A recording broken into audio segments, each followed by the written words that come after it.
Let's talk about who to invite to your group.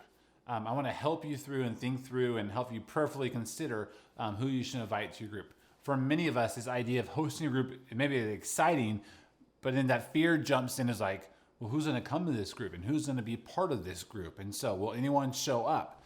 And so, I want to give you just maybe 6 practical tools to help you walk through this question of who should be part of my group. The first tool I want to give you is personal invites. They are the best way to make this happen. And so, you can send emails and you could, do all the, put it on your Facebook page and all that stuff. Or anything we give you all those ideas. But just to know, the best way to get someone to invite them to your group and have them be part of it is just to do a personal invitation. And so I encourage you to it's harder and it takes more time and it's more work. But the reality and the benefit is so much more better when you take time to personally invite people.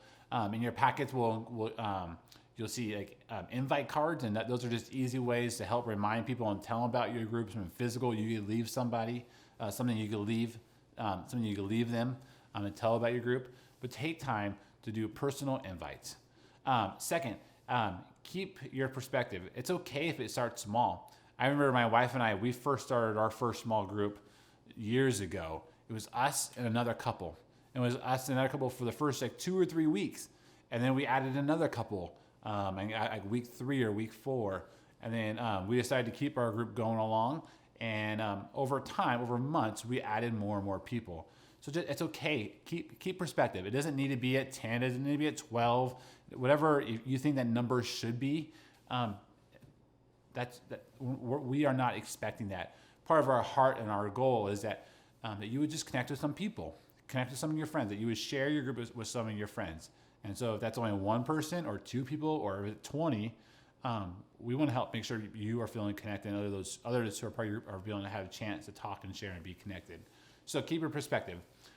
Third, there's a handout here on your resource. The 5 areas of your life. And there's just 5 circles I would encourage you to think about and pray about. And so it talks about family and coworkers and friends and neighbors. But I would really encourage you to maybe print that off and then to sit down. And go, okay, God, who are the people that I already naturally have some relationship with? And write those names down.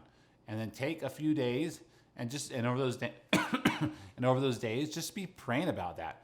God, who on this list should I invite to be part of my group? And I would encourage you to think about, who are you naturally have some relationship with?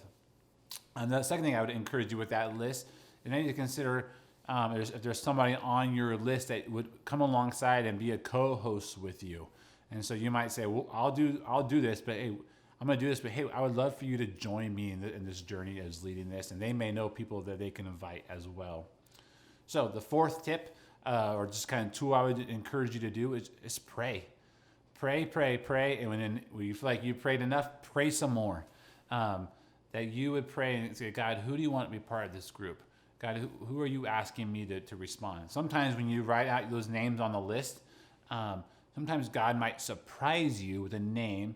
You're like, that name, God, maybe that I don't really know that person really well. I don't think they might not be interested in spiritual things, or they're kind of turned off to church right now. Whatever things that may come to our mind. Like when you pray, listen. And may allow God to maybe surprise you with someone that could be a part of your group. So when you pray, the 5th tool I encourage you to do is keep your eyes open. Sometimes it's easy for us to pray and go, God, what are you doing here? How do I respond? And when we close our eyes and we kind of forget about, we're not expecting God to almost answer our prayers. But I think God will honor, and God wants to help you connect to other people. He wants you to live in community. And so I would just be aware of people who you might come across. Maybe the people you might sit next to in church one weekend, or someone you might come across at your kid's sporting event, or a friendship that you might just have reconnecting with. But when you pray, keep your eyes open. The 6th kind of just tool I would encourage you to do is, so maybe you do some personal invites, you pray, you make some of those asks, and people are like, I'll consider your group, or I'm interested in that group. Hey, the day or 2 before your group, just go back to those people and go, hey, remember, we are starting next month, we're starting in 2 days on Monday night at 6 o'clock at my house. And just to encourage people to make that commitment of being there. And so even that last minute invite and personal invitation makes a significant difference in helping people connect into your group.